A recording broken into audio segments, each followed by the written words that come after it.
Welcome back to Braintree Today. I'm Martha Konstandinidis and you're watching BCAM TV. Now we'll be getting into our latest stories from the week.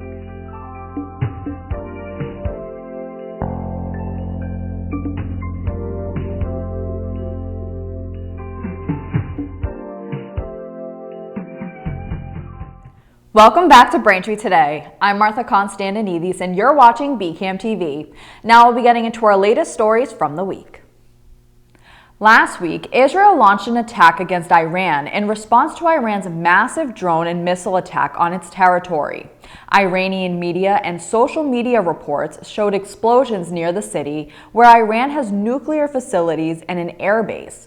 U.S. Secretary of State Antony Blinken declined to say whether the U.S. had received advance warning of Israel's strike, saying at a press conference, quote, "I'm not going to speak to that except to say that the United States has not been involved in any offensive operations," end quote.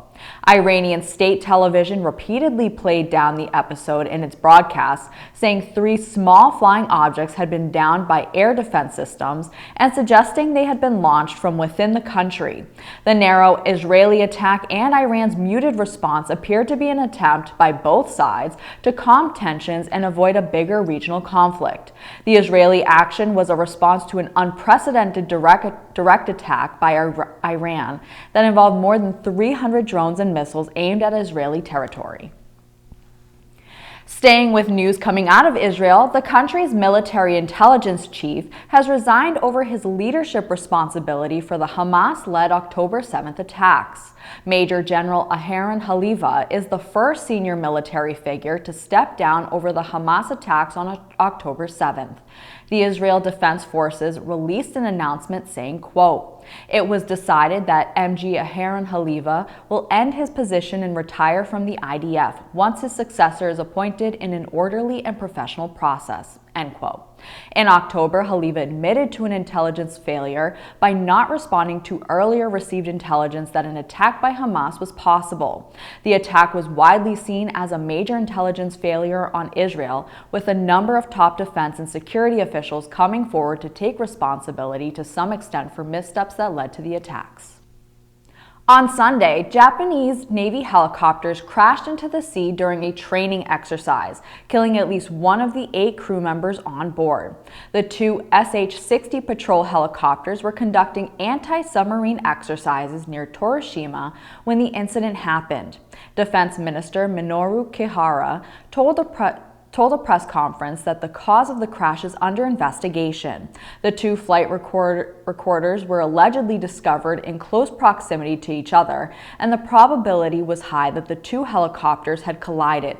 Japan's Maritime Self-Defense Force and Coast Guard are still searching for the remaining crew members. The U.S. House of Representatives passed a $95 billion foreign aid and weapons package after Democrats rallied behind Republican House Speaker Mike Johnson to clear a major hurdle Friday afternoon. The 316-94 vote on the matter marks a major step forward for the measure that will help Ukraine and Israel. Johnson unveiled his foreign aid proposal earlier this week after months of deliberation, amid heavy pressure from other congressional leaders and the White House. The House proposal largely matched a measure that passed the Democratic-controlled Senate earlier this year. Johnson's innovation was to split up the measure into separate votes to allow members to vote for aid for one country but not another. The House rule establishes that the bills, if passed, would be tied together and sent to the Senate as one measure. President Biden has said he supports the House bill and has urged fast action. FBI officials said that federal law enforcement is on alert for any potential threats to the U.S. Jewish community with the start of Passover this week. FBI Director Christopher Wray said in a statement, quote, "We at the Bureau remain particularly concerned that lone actors could target large gatherings, high-profile events, or symbolic or religious locations for violence," end quote. Wray said his remarks were not intended to stir alarm, but he noted it is a time for continued vigilance. Comments echoed by other security professionals.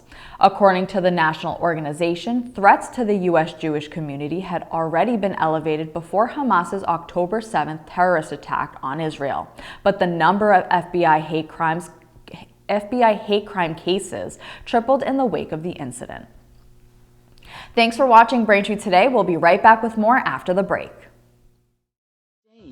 He was surprised to find out that he has elevated blood pressure, which could turn into high blood pressure. So he talked with his doctor about a healthy path to get his numbers down. He quit smoking, which makes a big difference for his overall heart health. He also cut down on salt by watching out for high sodium on food labels and added a 30-minute walk 5 days a week to his routine. These healthy steps weren't easy, but lowering his blood pressure was worth it. Learn more about his healthy path. Welcome back. In a follow-up story reported on Braintree Today last week, a 14-year-old special education student has been denied the right to return to her previous private school, leaving the fate of her educational future uncertain. On Thursday, Norfolk Superior Court Judge Catherine Ham sided with Braintree Public Schools in denying Samantha Fretchen's right under special education laws to return to either of her last two schools, including a Hingham private school where she had been thriving academically and socially. Her order instead could result in Samantha having to attend a larger traditional public school, something she has not done since early elementary school. An attorney representing Samantha said the decision would leave the 8th grader in a worse position than she was in. Fretchen's mother said she was not sure what to do since the judge's decision goes against Samantha's diagnosis and needs. Last week, a suspected car thief was arrested at the South Shore Plaza, according to Braintree Police. A Braintree police officer located a stolen car parked outside of the mall's Target at about 10 p.m. The officer inspected the vehicle until a man exited Target with a carriage full of merchandise, went to the stolen vehicle, unlocked it, and proceeded to load merchandise into it. When the officer confronted the man, he took off running into the woods behind Flaherty School. The officer called in additional units to set up a perimeter around the woods and began a search where a man was eventually caught. Officers located a 41-year-old man from Boston laying face up in the river covered in vegetation with only his mouth and nose exposed. After his arrest, it was discovered that he was also in possession of hundreds of dollars worth of stolen merchandise from the Target store. Braintree's annual rabies clinic, sponsored by the town of Braintree, Braintree JCs, and Dr. Joseph Cosman, DMV of the VCA, will be held on Saturday, May 4th from 10 a.m. to noon outside of Braintree Town Hall. The vaccination fee per animal is $15, and residents are asked to bring their animal's current rabies certificate. The American Red Cross is visiting Braintree for their initiative Sound the Alarm, Save a Life. The initiative aims to install more working smoke alarms in local homes, according to the Red Cross. Working smoke detectors can cut the risk of death from home fires in half. So on May 18th, volunteers from the Red Cross and Braintree Fire Department are partnering up to install new smoke detectors in Braintree homes between 9 a.m. to 2 p.m. Appointments are still available, and you can head to soundthealarm.org/MA to book it now. The annual Braintree Beautification Day will be held the morning of April 27th, according to Mayor Joyce. Volunteers are asked to meet at 8 a.m. at Braintree Town Hall, 1 John F. Kennedy Memorial Drive. Upon arrival, those participating will get location suggestions for cleaning and items to help them on their journey, like rakes, bags, and work gloves. In case of bad weather, the rain date will be May 6th. For more information, contact the Mayor's office at 781-794-8100 or the Recreation office at 781-794-8901. In addition to Braintree Beautification Day, the town is finding new ways to get residents involved in beautifying the town more regularly. The Mayor's office announced an initiative called Blue Bag Campaign, where residents can pick up a blue bag and collect trash anywhere in town. Residents can now help beautify the town while working with friends, while you're on a walk, or just at a neighborhood park. When the bag is full, just leave it securely tied near the curb and alert the Mayor's office where you left it. Once you call, the DPW will swing by and pick it up. For more information, head to braintreema.gov. Thank you for watching Braintree Today on BCAM TV. We'll be right back with more stories in the area.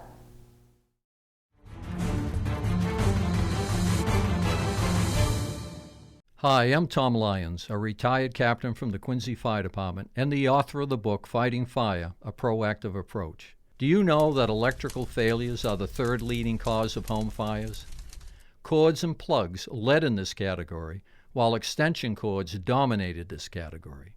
To avoid these fires, plug heat-generated appliances directly into an outlet. Do not use power strips or extension cords on these appliances. Power strips are designed for use with electronics only. Do not put electrical cords underneath rugs or pinch behind furniture. Do not overload outlets. Charge laptops and phones on hard surfaces only. Finally, if an electrical device is not working as designed, it is time to repair it or replace it. Be conscious of your home environment and be safe, and thank you for doing so. Welcome back to Braintree Today. Now let's get right into more stories. If you're a local soccer fan, you probably already know how big of a deal the game is between Inter and Miami CF and the New England Revolution that will be held on Saturday, April 27th at Gillette Stadium. It's a chance to see legendary soccer player Lionel Messi without having to leave New England. Since the 2022 World Cup champion has a relatively short contract with the team, it could be a relatively rare event. The sold-out match is a recipe for a traffic jam. Fortunately, the MBTA commuter rail and Keolis have presented another option. $10 round-trip tickets on the MBTA commuter rail are on sale now for people looking to avoid game day traffic. Tickets must be bought on the M-Ticket app and will likely sell out before game day. No refunds or exchanges will be available, and the special event train will run from both South Station and Providence. Late last Friday evening, one person was arrested, a juvenile was issued a complaint, and at least one person was injured after police responded to a chaotic scene at a carnival taking place in Weymouth. Fiesta Shows, which runs the Weymouth Spring Carnival, said crowds at the event got out of hand. After the fights, Weymouth Mayor Robert Headland announced the cancellation of the rest of the carnival festivities. Headland said the incident occurred near the gates and that it resulted in the arrest of one 18-year-old suspect from Brockton, and a juvenile was issued a complaint. At least one person was taken to the hospital. The director of the Quincy Elder Services is now on paid administrative leave. Details are currently limited, but on Saturday, officials from Mayor Koch's office confirmed an internal investigation into Tom Claspy and his handling of city policies and procedures. Claspy has held his position managing the city's Council on Aging and overseeing services ranging from recreational programming to medical and social transportation since 1997. In 2009, Claspy resigned from the Board of Elder Housing Corporation amid allegations that he violated conflict of interest policies. Claspy is still listed on the department's website as director of the center.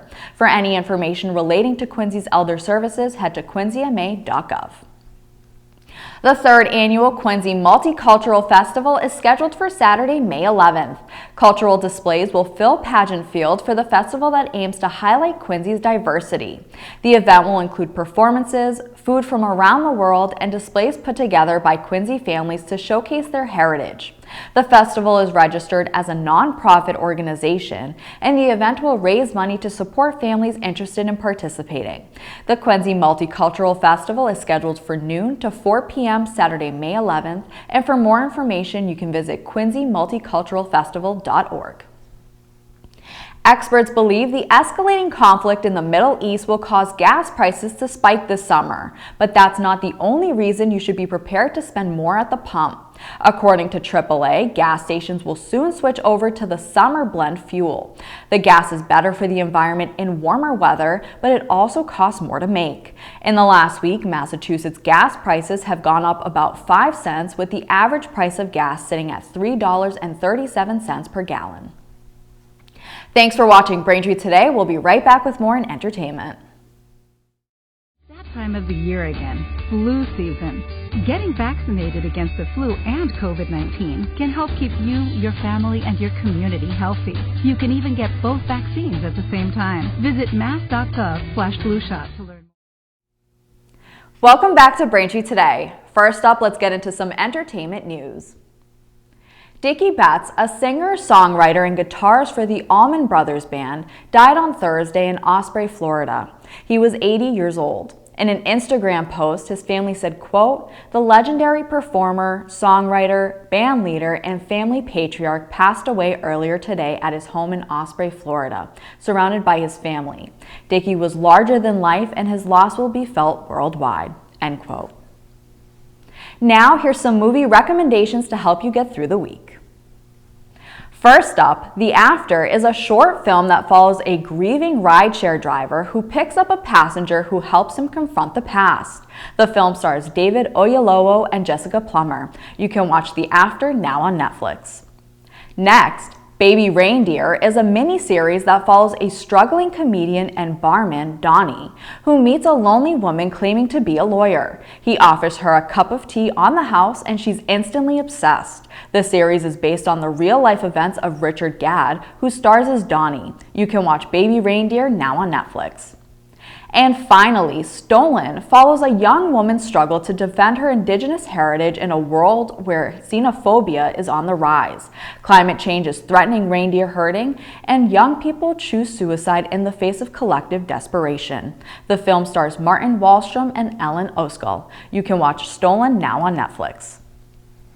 That'll do it for news today. Remember, if you're a customer of Verizon, you can watch BCAM TV in high definition on channel 2128. I'm Martha Konstandinidis, and thank you for watching Braintree today on BCAM TV. We'll see you next time.